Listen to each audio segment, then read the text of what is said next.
And our main story this morning is the ongoing uncertainty over the future of that Birmingham to Manchester leg of the HS2 railway line as government ministers refuse again to deny the rumours that it's about to be axed. One person who can end that uncertainty is the Prime Minister Rishi Sunak, who joins us now from his party conference in Manchester. Morning to you, Mr Sunak. This is your first live breakfast TV interview since becoming Prime Minister. You've made it to Manchester. Will HS2 do the same?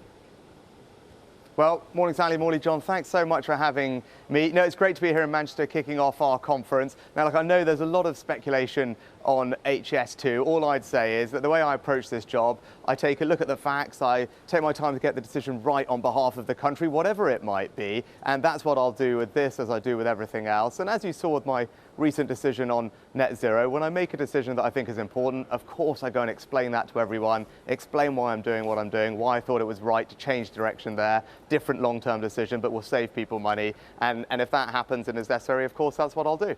What people watching this programme really like is when politicians answer questions. I'm going to ask you a very specific question.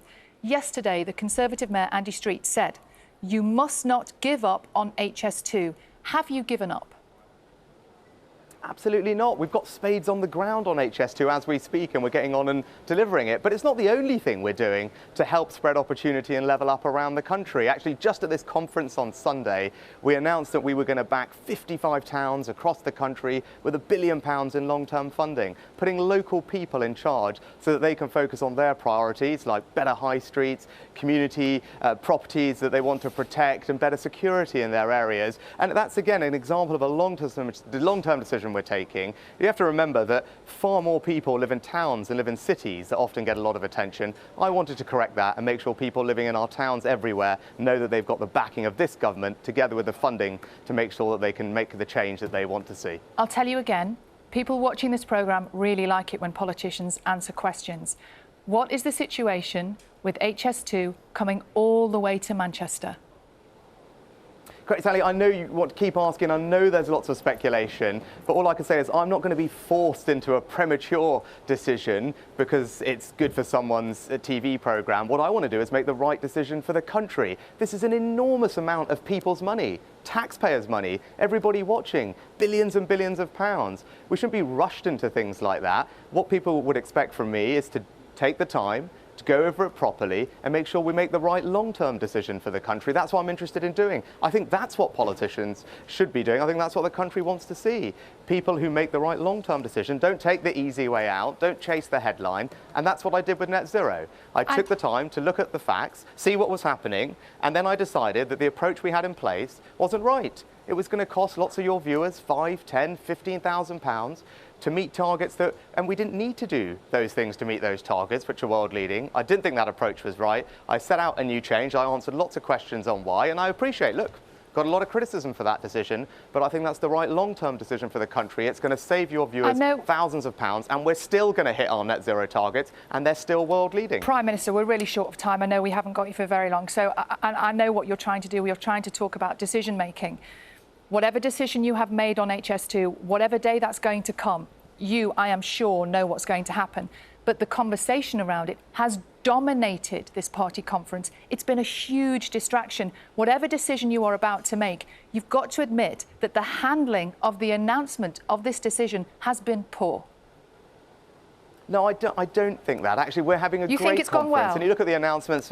Yeah, I really do. The mood here is great. And look at what we've been announcing. First day, well, if I could just explain, but first day we were here, we announced a new plan for motorists because I want to end this war on motorists. I want to make sure that we recognise most people use their cars to get around and they need our support. No more blanket 20-mile-an-hour zones. We've cut fuel duty last year. Then we announced our £1 billion to back 55 towns across the country. More people live in towns, putting local people in charge of that long-term money so they can make a difference. I really do not want to interrupt you. And just today, and just so I could finish, because you asked about how the conference is going, and then just today we've made an announcement about Jade's Law. People remember the awful crime. And well, you were saying how's conference going? These are important announcements that are going to make a difference. People will remember that awful crime, and we're going to change that. It shouldn't be the case that if someone murders their partner, they still have rights over their children. Oh, it's perfect. Absolutely. Well, these are all the things that are happening at the conference. It's a vital announcement. We're going to talk to you about it in just a moment. But I want to tell you this, what Andy Burnham, the Mayor of Greater Manchester, said. These things, talking about HS2, will have massive implications for people in the north for the rest of this century.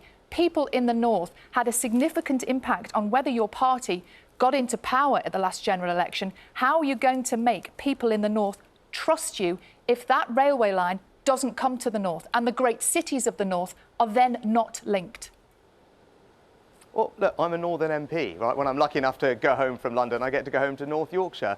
As Chancellor, I created free ports across the north, including in Teesside, which is now attracting billions of pounds of investment and jobs. I put the Treasury, the most powerful part of government, in Darlington. That's my commitment to the north. And just on Sunday at this conference, we announced £1 billion in long-term funding, including for dozens of towns across the north and the Midlands. They're going to get £20 million each. Local people are going to be put in control of that money. They're going to be able to figure out how to use it to best help their community, whether that's the high street, whether that's improving safety, whether that's restoring civic buildings. That's an example of us backing people in the Midlands and the North. And when it comes to families across the Midlands and the North, I want to make sure that I save them money. That's why I took a new change of approach on net zero, which is going to save families across the North. As you've explained, 15,000 But Prime Minister, these are all things we're doing. When you took over last year, you told us the end of chaos. You were going to be in control. It was all going to be calm and managed properly. But a lot of your MPs feel you have lost control over HS2, that you might want to talk about crime and justice today, but all anybody at the conference is talking about is the fact that you haven't announced a decision on HS2. And they would say that this is a distraction, even a mess of your own making. Well, I can tell you, because I'm at the conference, talking to all my MPs and everyone else, that's not what they're talking about. What they're talking about is our approach to net zero, which is saving their constituents £5,000, £10,000 or £15,000. An example of me making a long-term decision for the country, even when it's not easy, even when I'm getting criticism, but because I believe it's the right thing to do for families. They're talking about our backing of 55 towns across the country with long-term funding to help them change the destination of what's happening around them. They're talking about what we're doing today on Jade's Law.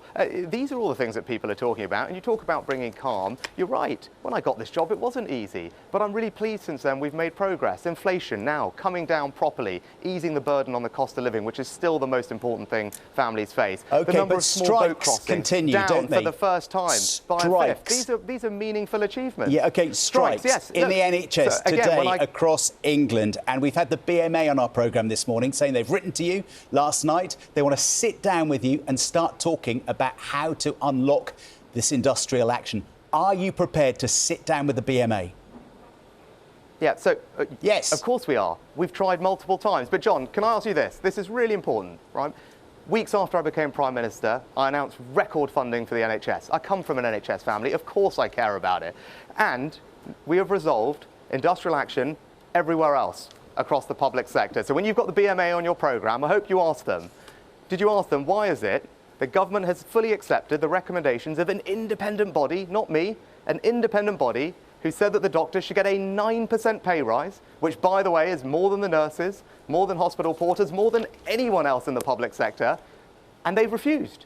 So why is that's OK for them when everyone else in the public sector has accepted the recommendations of an independent body and gone on with it? They haven't. And why the government has put record funding into the NHS? That's the question for the BMA. We've behaved entirely correctly, entirely reasonably. I care about the NHS, so much so, by the way, that I unveiled the first long-term NHS workforce plan. So we now hire more doctors, more nurses. Everyone knows we don't have enough. No one's done that before. I did it because I believe in doing the right long-term thing for the country, and it takes 14 years to train a doctor, but I'm putting the money in now so that our children will benefit from a stronger NHS. You've also pledged to reduce waiting times, for the doctors. And those waiting times continue to go up every month, don't they?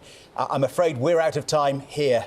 You have to go and talk to somebody else, but thank you for your time here on BBC Breakfast this morning. I would just say on waiting times, when I first became Prime Minister, things were not good enough in our A&E departments, but because of the money and the resources we've put in, we've brought them right down with ambulance waiting times. We are making progress. I'm going to keep at it, but obviously with industrial action, it makes everything harder. We're always willing to talk on things that are not related to pay. We've made that offer very clearly to the BMA, and as I said, a 9% pay rise, more than the nurses, more than anyone else in the public sector. The question for them is, why aren't they coming to work? OK, well, I'm glad you're willing to keep talking. Thanks very much for having me. We're very happy to keep talking. Thank you. OK, that sounds like an end. I thought we might get an extra minute there, but there we are. Prime Minister, thank you very much indeed. Interesting. Yes. Yeah, I mean, we'll talk to Henry Zeffman, our political Yeah. correspondent at the conference, and get sort of try to unpack some of that. It sounds like we're not going to get any big decision, are we, on HS2 today, by the sounds of it. There's been increasing speculation. But It the would Prime be tomorrow, Minister, yeah. maybe tomorrow. Yeah. His big speech is tomorrow. There's been some speculation at the party conference that maybe he would use that to make an announcement. But this is almost certainly the last party conference season before any general election.